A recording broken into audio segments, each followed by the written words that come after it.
Hello and welcome to our Culture magazine on I-24 News, where we bring you the best from the world of entertainment and art. Today on our show, a new exhibition pays homage to the kids of a tough neighborhood in Jerusalem. An opera singer on her way to become a pop diva. And Kate Bush announces her return to the stage after a 35-year absence. We begin with the Pritzker Prize, architecture's highest honor, which will be awarded to Japanese architect Shigeru Ban. The jury of the prize committee, given out by a private fund since 1979, awarded Ban the honor because of his work designing shelters after natural disasters in places like Rwanda, China, Haiti, and Japan. The jury noted, and I quote, "His buildings provide shelter, community centers, and spiritual places for those who have suffered tremendous loss and destruction. When tragedy strikes, he is often there from the beginning." One example is the 19th century Christchurch Cathedral in New Zealand, which he rebuilt after the 2011 earthquake. Ban is also known for using unusual sustainable materials such as cardboard tubes, recycled papers, and bamboo. Although Ban is handsomely compensated for his work, he says he is not motivated by the money. "As long as I can make people happy to use my building, I'm happy." The Walt Disney Company announced it will acquire Maker Studios for $500 million. Maker is an online video supplier that offers more than 55,000 YouTube channels, generating more than 5.5 billion views a month to 380 million subscribers. Disney will pay another $450 million if Maker's dramatic growth targets are met.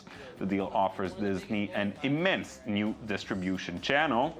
Many people are already getting original content through YouTube, including Maker channels such as PewDiePie, starring a Swedish comedian and video game enthusiast, and Epic Rap Battles of History, focused on comedic pairings of historical and pop culture figures. Now, we just have to wait patiently for Mickey Mouse to start his own legal YouTube channel.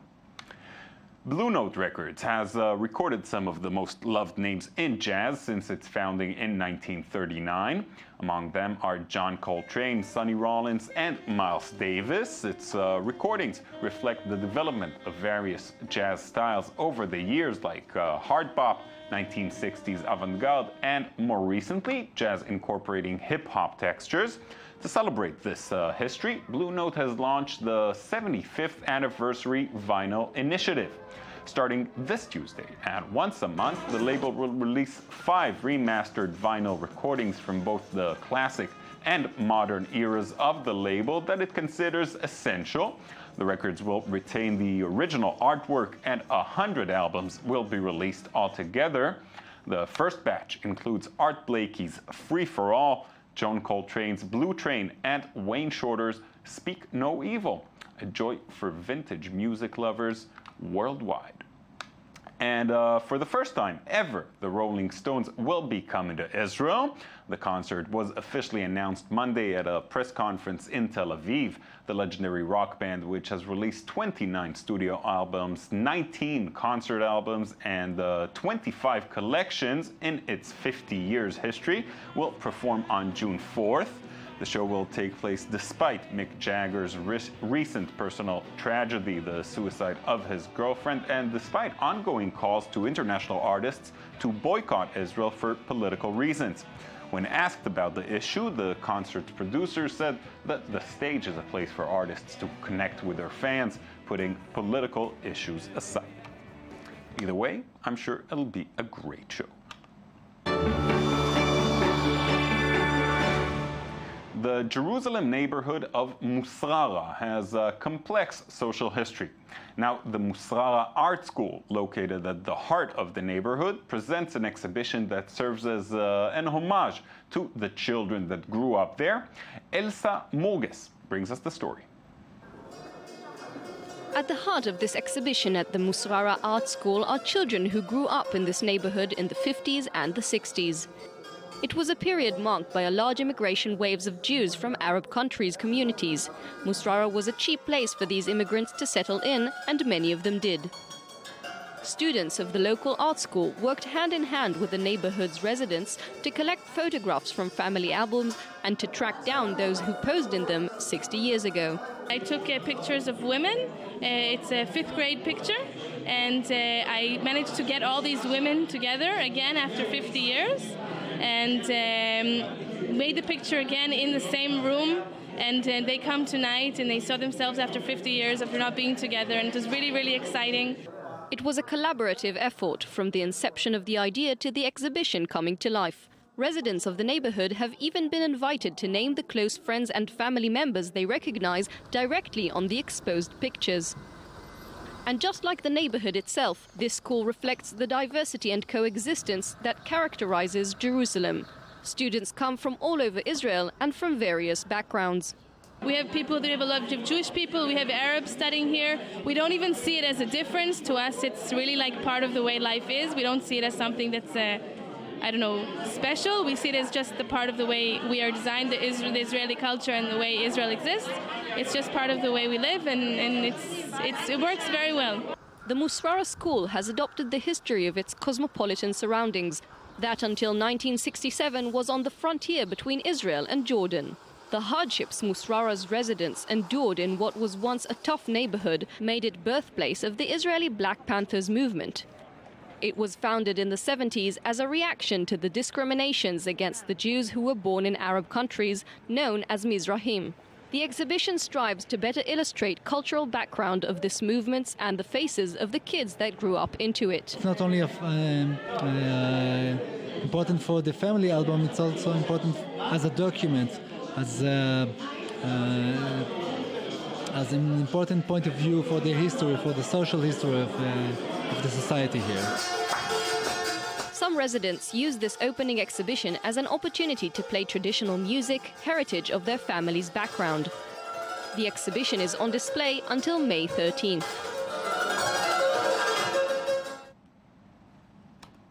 Daniella Lugassy was a successful opera singer at the Israeli Opera, but recently she decided to take her singing career in a different direction. She started to sing operatic cover versions of international pop hits and also changed her look to be a little less conservative. David Gumbin met with her to hear about this mix.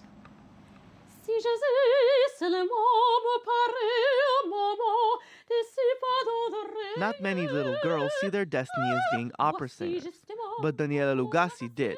When I was growing up, like 10 years old, 11 years old, I started to sing.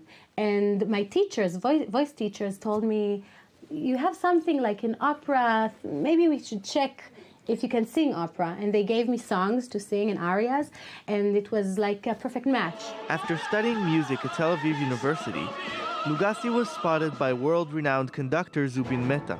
Seeing her potential, Mehta recruited her to the Israeli Philharmonic Orchestra.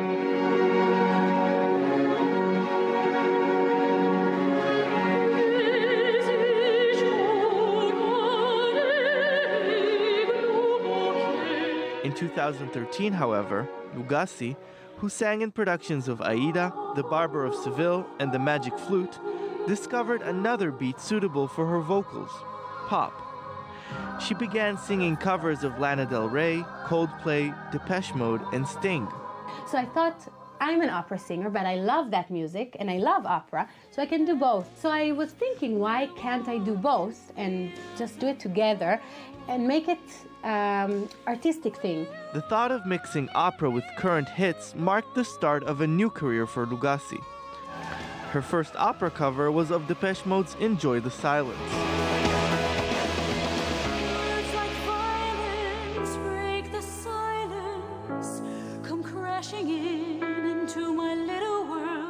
A few months later, she released Fix You by Coldplay. When you try your best but you don't succeed, when you get what you want but not what you need. The new Daniella Lugassy appeared more daring than ever. Her new image was sensual and to some provocative. 2 days after posting her single on YouTube, the site decided to block her video, claiming it violated the platform's rules prohibiting nudity. However, after a campaign by Lugassy's fans, YouTube relented.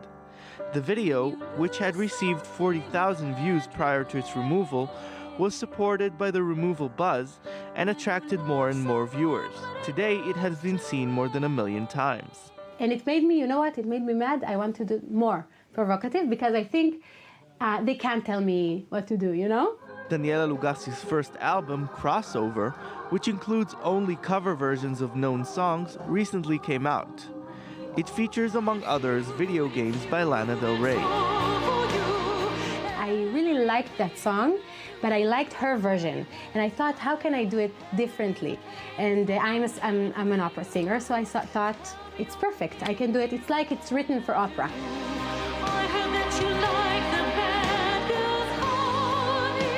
Lugassy uses her opera voice to reinvent songs, but is yet to release original material. I want one day to also write my own music, which I don't have very much experience, but I will try. Whether original or a cover, Lugassy's gamble seems to have paid off. The opera, as presented by Lugassy, offers something fresh and never before seen.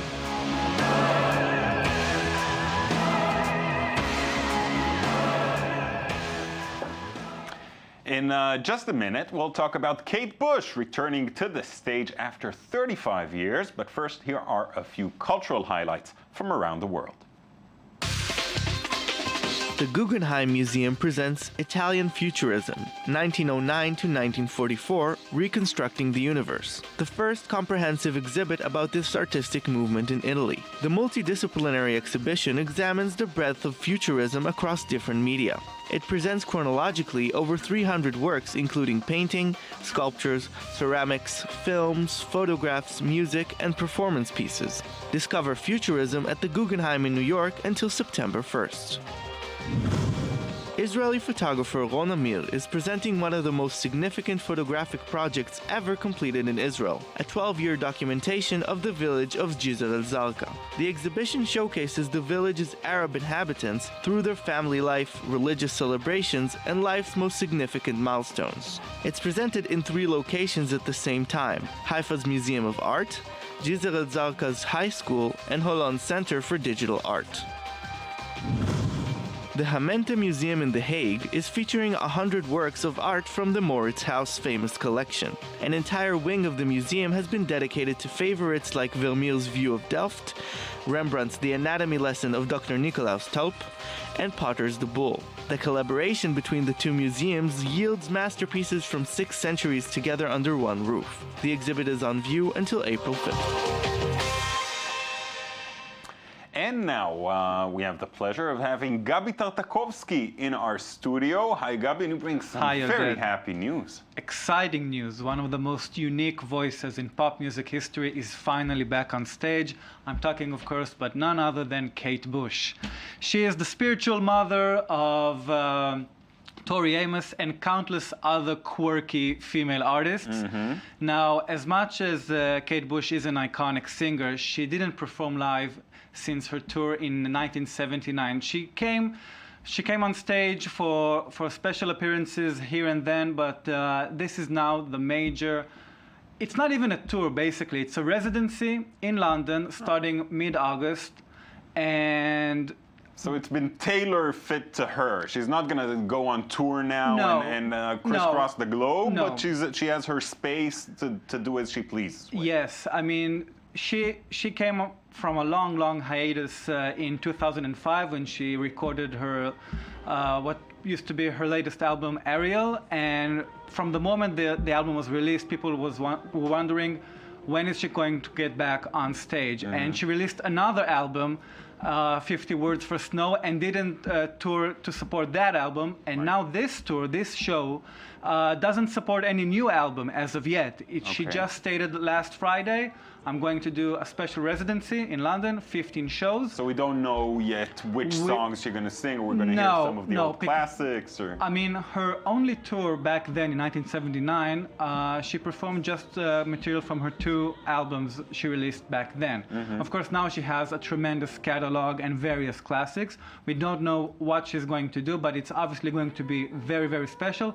Tickets go on sale this Friday, and I must warn you, you can only buy 4 tops. Okay, so no more. I don't have any more than 3 friends, so I'm good. What else you got? Quickly? Quickly, the Black Keys are coming back following their release of El Camino in 2011. They released a very, very peculiar teaser for the trailer, Turn Blue. And the person who announced the return of the Black Keys is none other than Mike Tyson, who posted the video on his Twitter account. That's a nice touch. Thank you so much, Gabi. Thank you. Thank you for joining us as well. I hope you enjoyed watching our show. Be sure to join us again tomorrow. We'll be here.